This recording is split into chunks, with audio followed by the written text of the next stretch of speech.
자, 이번에는 상가 오피스텔 재건축에 있어서 수지 분석을 위한 계략적인 항목, 여기에 대한 질문을 주셨습니다. 여기에 대해서 한번 살펴보도록 하겠습니다. 자, 오피스텔 재건축에 있어서의 수지 분석, 뭐 다른 아파트 재건축에 있어서도 마찬가지겠죠. 이 수지 분석이 사실은 이 재건축의 꽃이라고 볼 수 있죠. 즉, 이 수지 분석을 통해서 이 재건축을 하는 나한테, 즉 구분 소유자인 나한테 도움이 되겠다, 이익이 있겠다, 적어도 손해는 아니겠다. 이게 나와야지만 재건축에 결의할 수 있는 거 아닙니까? 이런 재건축 결의의 전제 요건이 되는 것이기 때문에 이 수지 분석은 너무너무 중요해요. 이 수지 분석을 만약에 잘못하면은 나중에 가서 이거 뒤바꿀 수가 없습니다. 굉장히 위험을 초래할 수도 있거든요. 그래서 이런 수지 분석에 있어서 신중을 기해야 되고요. 이런 수지 분석을 너무 낙관적으로 보고 너무 긍정적으로 봤을 경우에 이거 자칫 잘못하면 사기 돼 버립니다. 이런 시행사가 소위 뻥튀기 하는 거죠. 이 수지 분석을 통해서 엄청나게 이익이 있을 거라고 뻥튀기 했다가 나중에 예상되는 수지가 안 나와요. 이 경우에는요, 건물 PF를 위해서 신탁을 했다가 소유권 다 뺏겨버리는 수도 있습니다. 그래서 이 수지 분석이 굉장히 철저해야 되고 잘해야 되는 것이에요. 이런 분양 가능성이나 장차 이런 재건축의 흐름 같은 거 판단하지 않고 단지 PF를 통한 자금만 어떻게든 먼저 빼내려고 하는 그런 불량한 업체도 많아요. 굉장히 유의해야 됩니다. 그래서 이런 것들에 대해서는 믿을만한 그리고 이 분양에 대해서 경험이 있는 시행사나 건축설계사무소에 맡기셔야 되는 것이지 함부로 맡기시면 절대 안 되는 것입니다. 제가 질문 한번 읽어보겠습니다. 안녕하세요, 변호사님. 저는 울산에 있는 주상복합 건물의 재건축 조합장입니다. 저희 건물은 단독 건물로서 이번에 재건축을 추진 중에 있습니다. 재건축을 위해서 계략적인 수지 분석이 나와야 할 텐데 이러한 수지 분석을 위한 계략적 항목을 정할 수 있을런지요? 이런 질문을 주셨습니다. 자, 제가 방금 전에 수지 분석에 대해서 굉장히 중요하다고 말씀드렸지만 이게 또 수지 분석이 이게 또 확정적인 건 아니에요. 장차 예상하는 것이기 때문에 계략적인 부분만 나올 수밖에 없는 것입니다. 그래서 이 수지 분석이라는 것 자체는 굉장히 보수적이어야만 되지만 그렇다고 하더라도 이 금액 자체가 딱 떨어지는 명확한 금액은 아니에요. 그러니까 계략적인 금액일 수밖에 없는 것입니다. 자, 수지 분석은 이 재건축 위한 결의의 전제 요건이 됩니다. 이런 상가, 오피스텔, 오피스 같은 집합 건물 재건축은 아파트에 적용되는 도시 및 주거 환경 정비법이 아니라 집합 건물의 소유 및 관리하는 법률, 즉 집합 건물법에 적용받습니다. 이 집합 건물법에는요, 재건축 관련된 조항이 제47조, 48조, 49조, 제3개 조항밖에 없거든요. 그 중에 47조 제3항 보시면 이게 가장 중요해요. 이 사항을 제대로 이제 설정해 놓지 않으면 재건축 결의했다 하더라도 다 무효가 됩니다. 법원의 판단은 상당히 엄격해요. 이 사망에 나온 요건들에 대한 판단이 굉장히 엄격하기 때문에 제가 자문하는 것도 대부분 이 부분에 포커스 맞춥니다. 적지 않은 돈을 들여서 자문하시거든요. 저도 적은 돈을 받고 자문해드리진 않고요. 비싼 돈 들여서 자문해드리는 것이 바로 뭐냐면 이 재건축 결의 바로 이 부분에 있어서 추후 분쟁이 생겼을 때 문제가 없게 해드리는 것 이게 바로 저의 미션이에요. 이것 때문에 제가 가장 많이 신경 쓰는 부분이 바로 이 부분입니다. 자, 제47조 제3항 보시면 재건축 결의할 때에는 다음 각 호의 사항 4개의 사항을 반드시 정해야 된다라고 되어 있습니다. 첫 번째가 뭐냐면 새 건물의 설계 개요예요. 다 계약적인 것입니다. 설계 개요, 뭐 도면도 있고 조감도 이런 게 있겠죠. 자, 두 번째 이게 중요해요. 이게 바로 수지 분석과 관련된 부분입니다. 건물의 철거 및 새 건물의 건축에 드는 비용 이것을 계략적, 이 계략적이 포커스거든요. 자, 계략적. 말씀드린 것처럼 정확한 구체적인 금액이 아니에요. 계략적으로 산정한 금액이면 족한 것입니다. 세 번째, 이것도 중요해요. 방금 전에 말씀드린 철거 및 건축에 드는 비용, 요거 관련돼서 이런 비용 분담에 관한 사항, 즉 구분 소유자 개개인이 분담금이 있을 것인지 없을 것인지 이 분담금이 없으려면 어떻게 합니까? 이 건축 비용이나 이것들을 어떻게 조달해요? 분양으로 조달한단 말입니다. 분양으로 조달하기까지는 사실은 시기가 좀 있거든요. 건축물 분양에 관한 법률에 따라 가지고 분양은 상당히 뒤에 이루어지거든요. 그때까지 어떤 비용 가지고 재건축하느냐? 이게 첫 번째로 브릿지 자금을 하죠. 저는 이걸 마중물 자금이라 하거든요. 이를 성사하기 위해서 마중물이 필요하잖아요. 이런 마중물. 마른 그 펌프로 이렇게 당기면은 물이 안 올라옵니다. 여기에 물을 조금 담아서 마중물을 넣어야지 그거 가지고 신기하게도 밑에서 지하수가 올라오게 되는 그런 경험을 했지 않습니까? 이게 마중물이에요.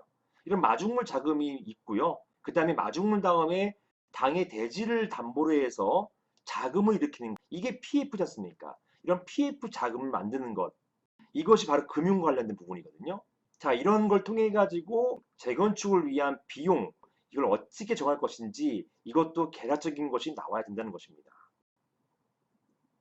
그리고 네 번째, 이것도 또한 중요해요. 이것도 어기면 그냥 재건축결이 무효돼 버립니다. 자, 무엇이냐? 세금물의 구분 소유권 귀속에 관한 사항입니다. 즉, 내가 헌집을 줄 테니까 새 집을 달라 이거잖아요. 그렇기 때문에 내가 재건축 결의에 찬성했는데 내가 소유권을 못 받아요. 이런 경우 소유권 귀속을 못 합니다.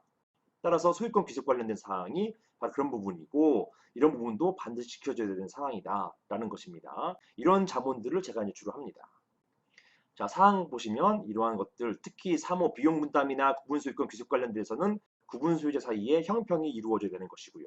아무튼 이런 47조 3항과 4항 너무너무 중요하고요. 이런 것들이 지켜졌을 때 비로소 재건축 결의가 유효하게 되는 것입니다. 재건축 결의가 유효하게 되는 이후에는 그다음부터는 만약에 예상된 수지 분석에 따라서 쭉 움직이기만 하면 재건축 결의는 크게 문제가 없어요. 일반 아파트 재건축보다 훨씬 시간이 짧고요. 그리고 분양도 훨씬 시간이 짧고요. 그렇기 때문에 수익을 내거나 수익을 회수하기까지 오랜 시간이 걸리지 않습니다. 이런 장점이 있죠. 자, 지금까지 말씀드렸지만 자, 수지 분석은 재건축을 통해 현재보다 더 나은 이익을 얻을 수 있는지 손해가 있는 것은 아닌지 이걸 가지고 사전에 예측하는 분석을 말하는 것입니다. 이런 수지 분석을 통해서 재건축의 성공 가능성이 결정되고 이러한 내용이 재건축 결의의 전제가 되는 것입니다. 합리적인 수지 분석이 없고 이에 대한 설명이 부족한 상태에서 이루어진 재건축 결의는 설사 결의를 했다 하더라도 무효가 되는 것입니다.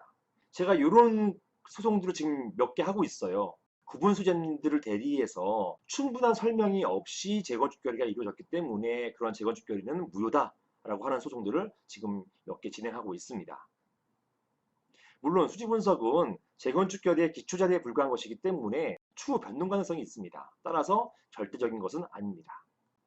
법원은요, 자, 이러한 수지 분석을 포함한 재건축 비용에 관련된 사항은 재건축 결의의 가장 중요하고 본질적인 부분이기 때문에 재건축 실행 단계, 즉 나중이잖아요. 재건축 결의 말고 재건축 실행 단계에서 다시 비용 분담에 관해서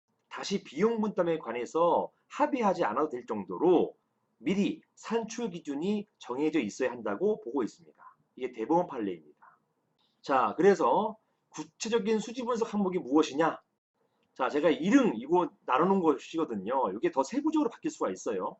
하지만 대부분 상가 오피스텔 재건축하면서 대부분 이렇게 수지 분석 항목이 나오더라고요. 첫 번째로는 보상비. 이게 무엇입니까? 재건축 결의에 찬성했지만 현금 청산을 원하시는 분이나 아니면 재건축 결의에 찬성하지 않으시는 분들 이분들 매도 청구 소송을 통해 가지고 사와야 되거든요. 이 사오는 비용 이것이 보상비입니다. 또 현금 청산하는 비용 이것도 마찬가지로 보상비가 되겠습니다. 이 비용이 필요해요. 다만 이런 보상비 같은 경우는 감정가를 기준으로 하죠. 이 감정가는 보통 최근은 많이 올랐다 하지만 일반 시가에 비해서 한 70% 내지 80% 정도에서 결정이 됩니다. 자, 건축비 가장 중요하죠. 이 건축비에 따라 가지고 구분 수요자의 분담금이 있느냐 없느냐 이게 결정되거든요. 자, 이런 건축비는 직접 공사비, 철거비가 포함되고요. 여기에 설계비도 있고 감리비, 각종 인허가 비용이 있습니다. 그리고 부대 공사비 이런 것들이 건축비 안에 다 포함되게 되어 있습니다. 그 다음에 판매비라 해가지고요. 이거 모델하우스 짓잖아요. 모델하우스 또 광고 홍보할 거 아닙니까? 그 다음에 분양 수수료. 이 분양할 때 구분 수제자님들 하는 게 아니라 시행 대행사가 분양팀 데리고 와가지고 보통 분양하잖아요. 이런 분양할 때 분양 수수료 이런 것들이 판매비로 책정되어 가지고 지급이 됩니다. 그리고 기타 부대 비용들, 조합 운영비, 뭐 조합장이나 임원님들 급여 좀 드리잖아요. 그 다음에 민원 처리비도 있을 것이고 초기에 관리할 때 전부 다 관리비를 내시는 게 아니기 때문에 초기 준공 이후에 이제 입주 관리비가 필요한 것이고, 그다음에 상하수도 부담금, 이사비, 지금 계시는 분들 이사 시켜야 되잖아요. 게다가 또 임차인 같은 경우 또 이사 비용 보통 드립니다. 이런 이사비가 필요하고, 감정평가 수수료, 그다음에 시행 대행 용역비.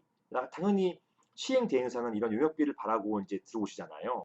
그다음에 신탁 수수료, 금융을 일으키기 위해서 신탁 수수료가 필요하죠. 보존 등기비, 이런 등기비 같은 경우는 구체인 약정에 따라서 소유자들이 부담하기도 합니다. 그리고 각종 세금이나 법무비 비용, 법무 비용 요거는 이제 매도 청구 소송 같은 것을 진행하면은 그 소송 비용이 있지 않습니까? 그런 걸 말하는 것입니다. 그다음에 금융비, 자금을 일으키면 여기에 대한 법정 금융 수수료가 나옵니다. 자금을 빌려주잖아요. 적지 않은 자금이지 않습니까? 뭐 적게는 몇십억 대, 많게는 몇천억 대를 빌려주기 때문에 이러한 금융 수수료가 이제 나옵니다. 이런 것들이 금융비로 책정되어서 다 수지 분석의 항목으로 들어오게 되는 것입니다. 여기에 대한 구체적인 비용은 당연히 건물과 그다음에 장차 어떤 분양 가능성 이런 것들 다 따져가지고 정하게 되는 것입니다. 이상입니다.